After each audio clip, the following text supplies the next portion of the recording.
5-Cylinder Symphony and Land Rover Toolbox videos are sponsored by MPB 4x4 Independent Land Rover Specialists.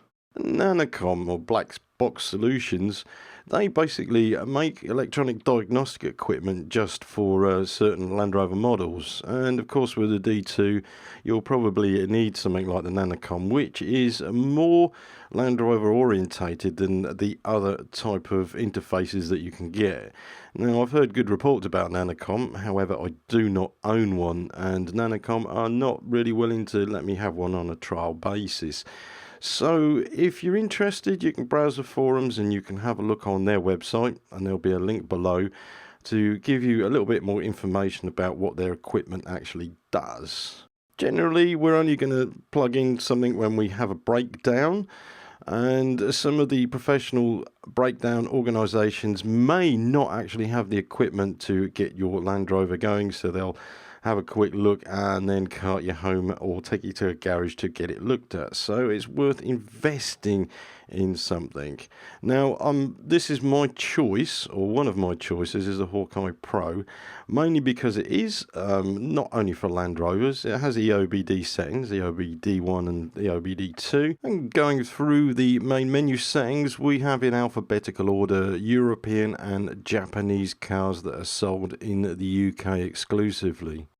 If you're happy just fixing Land Rovers is okay, but if you have a family and you have other cars in your family, you might well want to invest in something that covers a little bit more, because you know the female is going to be the one who tells you whether you can buy the equipment or not at the end of the day. And I presume this still applies to female Land Rover owners whose partners would get their balls mauled off if they don't spend the money the right way. So anyway, with this Hawkeye Pro, I'll just show you a little bit more about it before we get on with the tutorial.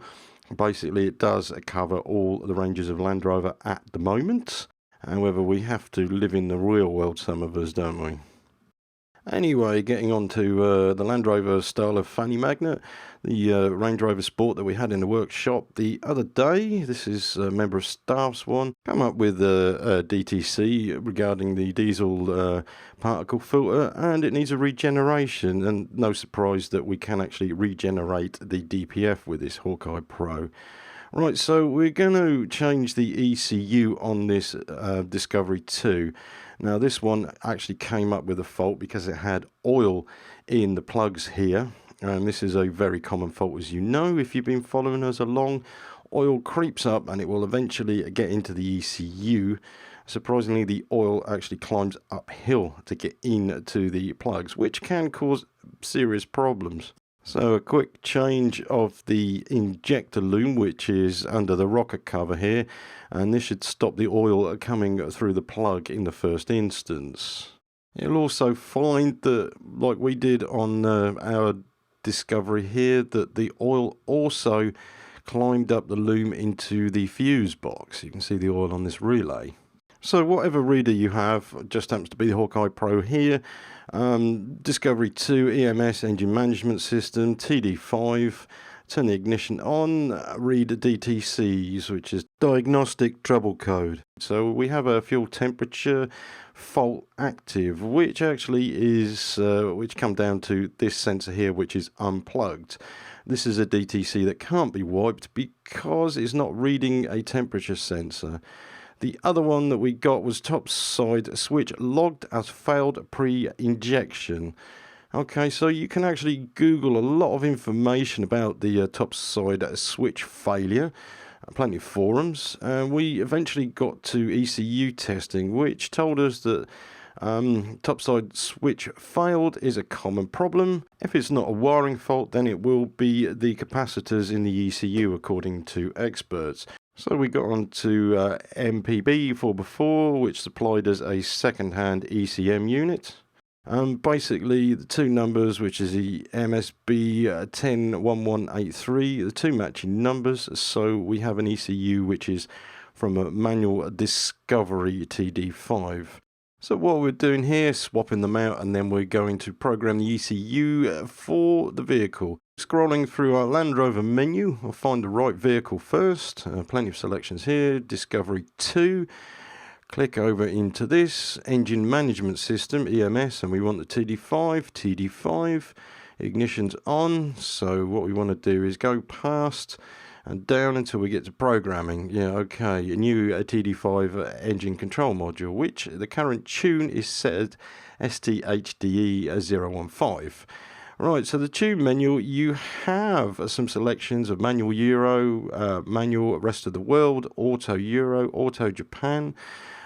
Basically, this is the performance or the tune of the ECU for the vehicle, and basically this is emission controls more than anything. So we have a Euro, whatever it is, on this present vehicle. Okay, so we selected it and tune is successful, and it's basically telling the ECU which regulations it's going to work for.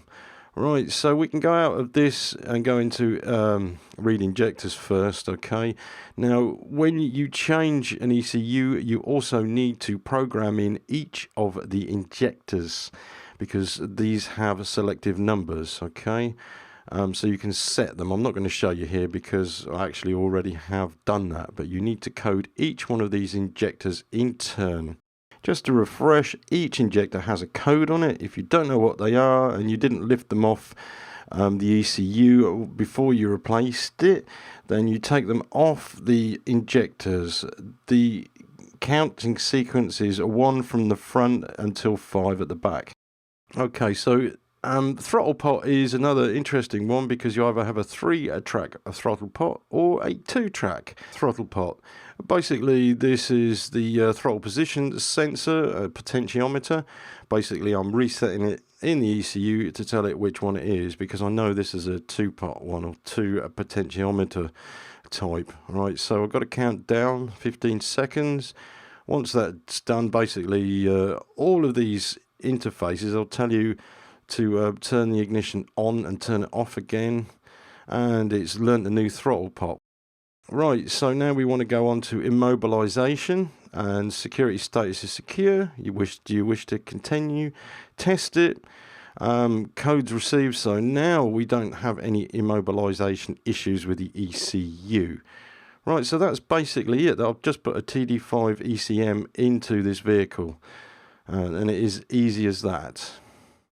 So next thing to do is to go and have a look at the DTCs and see what DTCs are actually in this ECU. Okay, so read DTCs, and what we have here is ambient pressure low, fault logged. Possibly on the last vehicle it was fitted to, airflow and fuel temperature active. So once these have been deleted, it will, look, we've got EGR, valve has been stuck closed. Well, it's not actually fitted at all. So we'll clear all these DTCs and then have another look to see what appears.